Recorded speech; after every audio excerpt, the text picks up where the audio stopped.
Good morning dear students, welcome back in physics class. Students, in last video we already discussed about Newton's third law and today we are going to explain example to illustrate Newton's third law of motion. यानी कि कुछ example जिनकी help से हम understand करेंगे किसको, Newton third law को. Students, Newton third law की जो स्टेटमेंट थी वो क्या थी? To every action there is an equal and opposite reaction. यानी कि हर एक्शन का इक्वल और अपोजिट डायरेक्शन में रिएक्शन होता है. ठीक है, तो ये न्यूटन थर्ड लॉ की स्टेटमेंट है. अब इसका इलस्ट्रेशन, इसके एग्जांपल क्या है? देखिए, फर्स्ट है a ball rebound after striking against a floor. देखिए, अगर मैं बॉल से खेल रही हूँ, ठीक है, या कोई बच्चा है बॉल से खेल रहा है, वो फ्लोर के ऊपर या फिर अगर हम कहें वॉल के ऊपर अगर हम बॉल मारते हैं तो बॉल क्या करती है? वापस आती है. जिस फोर्स से हम मारते हैं उसी फोर्स से वापस आती है. ठीक है, रीबाउंड करती है. A ball rebound after striking against a floor. Floor भी हो सकता है, वॉल भी हो सकती है. अगर हम फ्लोर के ऊपर बॉल मारते हैं वो रीबाउंड करती है सेम फोर्स के साथ. जिस स्पीड से हम डालते हैं उसी स्पीड से वापस आती है. वॉल के ऊपर भी डालते हैं तो वापस आती है. बहुत बार आप खुद खेले भी होंगे ऐसे. ठीक है, when a ball strike against a floor it exert a force. ठीक है, जैसे ही बॉल फ्लोर के ऊपर स्ट्राइक करती है तो एक फोर्स लगाएगी. उस फोर्स को क्या बोलते हैं? Action. And according to Newton's third law the force also exert an equal and opposite force. It is called reaction on the ball. Because of this the ball rebound. इसी वजह से क्या होता है? बॉल रीबाउंड करती है, वापस आती है. ठीक है, यहाँ पे देखिए बॉल आई, सरफेस के साथ टच हुआ और वापस गई. ठीक है, ये इसका क्या है? ये एक्शन है. ये इसने टच कर दिया यहाँ पे आके, ये एक्शन है. और फिर ये क्या हो गया? रिएक्शन हो गया, बॉल वापस गई. नेक्स्ट है students walking of a person. देखिए, वॉकिंग ऑफ अ पर्सन इस डायग्राम से समझिए इसको.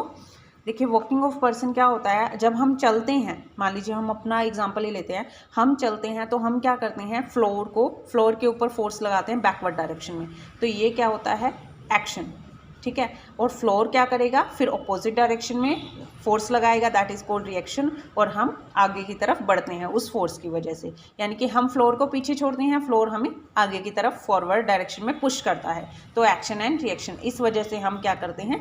चलते हैं. Force exerted by the ground on the person, वो रिएक्शन होती है. एक्शन क्या होता है? Force exerted on the ground by a person through the foot. देखिए, जैसे पर्सन फॉरवर्ड डायरेक्शन में मूव करता है तो वो क्या करता है? बैकवर्ड डायरेक्शन में फोर्स लगाता है फ्लोर के ऊपर. तो फ्लोर क्या करता है? पर्सन की फुट के ऊपर फोर्स लगाता है फॉरवर्ड डायरेक्शन में. तो एक्शन और रिएक्शन, तभी वो आगे बढ़ता है, चलता है. देखिए, स्विमर का एग्जांपल मैंने आपको कल भी दिया था. क्या करता है? ये पर्सन स्विमर है एक, ये क्या करता है? पानी के वाटर को क्या करता है? बैकवर्ड डायरेक्शन में पुश कर रहा है, तो एक्शन लग रहा है ये. और फिर वाटर क्या करता है बेटा? फॉरवर्ड डायरेक्शन में स्विमर को पुश करता है, तो स्विमर क्या करता है? फॉरवर्ड डायरेक्शन में मूव करता है, दैट इज कॉल्ड रिएक्शन. ठीक है, नेक्स्ट देखिए, यहाँ पे बोट का एग्जांपल दिया हुआ है. जब एक person when a person jump out of a boat, जब एक पर्सन बोट से बाहर जंप करता है, he pushes the boat in the backward direction. ठीक है, जैसे ही देखिए इस डायरेक्शन में पर्सन ने क्या किया? जंप कर रहा है, तो बैकवर्ड डायरेक्शन में इसको पुश कर रहा है. तो क्या होता है? According to Newton third law, boat exert an equal force on the person in forward direction. So when the person jump out of the boat moves backward direction. Thus action force applied by the person on the boat through his foot. Reaction क्या होगी? Force exerted on the person by the boat. देखिए, ये person है, ये इसको इस direction में backward direction में मूव कर रहा है, तो ये आगे की डायरेक्शन में मूव हो जाएगा. ये रिएक्शन और ये रिएक्शन अपोजिट डायरेक्शन में जाती हैं हमेशा और इक्वल फोर्स लगाती हैं. A boatman pushes the river bank with a bamboo pole to take his boat into the river. क्या करते हैं? जो बोटमैन है वो रिवर बैंक को पुश करता है बैकवर्ड डायरेक्शन में. किससे? किसकी हेल्प से? बैम्बू पोल की हेल्प से. तो क्या होता है फिर? जो रिवर का बैंक है वो उसको बोट को क्या करेगा? फॉरवर्ड डायरेक्शन में पुश कर देगा. एक्शन और रिएक्शन. देखिए, एक्शन कौन सा होएगा? Force applied on the river bank with the bamboo pole. जो फोर्स अप्लाई हो रही है रिवर बैंक के ऊपर with the help of bamboo pole. और रिएक्शन क्या होगी? Force exerted by the river bank on the boat. आपको ये पता होना चाहिए कि कौन सा एक्शन है, कौन सा रिएक्शन है, किसके हेल्प से कौन सा ऑब्जेक्ट बैकवर्ड डायरेक्शन में जा रहा है कि या कौन सा फॉरवर्ड डायरेक्शन में जा रहा है। Clear. Next, recoil of gun में क्या है, वाई अ गन रिकॉयल, कैसे रिकॉयल करती है, यानी कि बैकवर्ड डायरेक्शन में रिकॉयल कैसे होती है। जैसे ही ट्रिगर से फोर्स लगाते हैं तो क्या करती है, बुलेट आगे जाती है। ठीक है, ट्रिगर से फोर्स लगाई, ट्रिगर को प्रेस किया तो बुलेट आगे गई, तो वो क्या हो गया, एक्शन। बट ये फिर क्या करेगी, जैसे ही आगे जा रही है तो बैकवर्ड डायरेक्शन में फोर्स लगेगा तो वहाँ पे रिएक्शन होती है, वो रिकॉयल होती है। देखिए, अंडरस्टैंड कीजिए इसे। When a bullet is fired from a gun, force is exerted on the bullet by a spring in the gun and bullet accelerate in the forward direction. देखिए, जैसे ही ट्रिगर को प्रेस करते हैं तो बुलेट एक्सलरेट होती है forward direction में। और न्यूटन थर्ड लॉ क्या कहता है, equal and opposite force is exerted on the gun. देखिए, गन ने फोर्स लगाई बुलेट के ऊपर, वो फॉरवर्ड डायरेक्शन में गई, तो बुलेट के भी ऊपर बैकवर्ड डायरेक्शन में फोर्स लगेगी। The gun accelerate in the backward direction में, तो गन क्या करती है, बैकवर्ड डायरेक्शन में एक्सलरेट करती है। तो the force exerted on the bullet is known as action and the force exerted on the gun is known as reaction.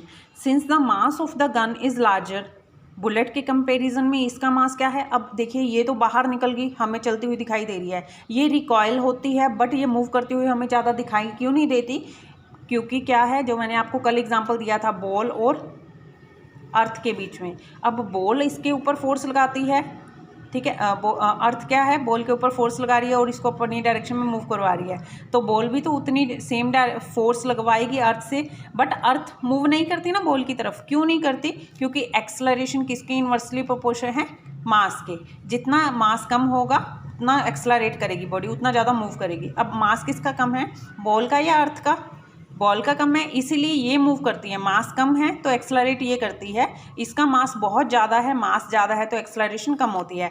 ऐसे ही इसकी एक्सलरेशन, गन की एक्सलरेशन कम होती है because its mass is lesser. ठीक है, since the mass of a gun is larger, जो gun का मास है वो लार्जर है इन कंपेरिजन टू बुलेट।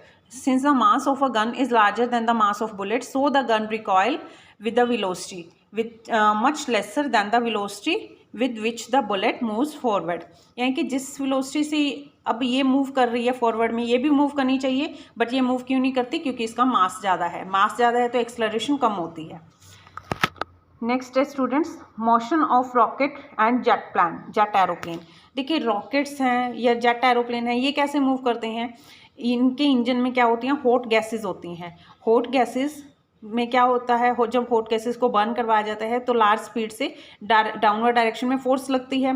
तो अर्थ के ऊपर डाउनवर्ड डायरेक्शन में फोर्स लगेगी तो क्या करता है अर्थ या रॉकेट की जो अपोजिट रिएक्शंस हैं वो क्या करती हैं, वो रॉकेट को फॉरवर्ड डायरेक्शन में पुश कर देती हैं। जो गैसेस हैं वो बैकवर्ड डायरेक्शन में एक्शन करती हैं, तो रिएक्शन में रॉकेट आगे मूव कर जाता है।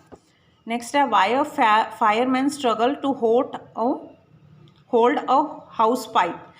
जब कहीं पे फायर हो जाती है, कहीं मिस हैपनिंग हो जाती है, तो फायर ब्रिगेड बुलाई जाती है, फायरमैन आते हैं, तो वो क्या करते हैं, पाइप को जो होल्ड करने के लिए बहुत ज़्यादा उन्हें स्ट्रगल करना पड़ता है। क्यों करना पड़ता है उन्हें स्ट्रगल, क्योंकि जो वाटर पाइप है उसमें से वाटर जो निकल रहा है बहुत ज़्यादा स्पीड से निकलता है। ठीक है, तो वो फॉरवर्ड डायरेक्शन में फोर्स लगा रहा होता है। जैसे ही फॉरवर्ड डायरेक्शन में फोर्स लगेगी तो अपोजिट डायरेक्शन में रिएक्टिव फोर्स भी लगेगी, तो ज़्यादा फोर्स लग रही है तो बैकवर्ड डायरेक्शन में रिएक्टिव फोर्स भी ज़्यादा होगी, इसीलिए उसको हैंडल करना, होल्ड करना स्ट्रगलफुल होता है।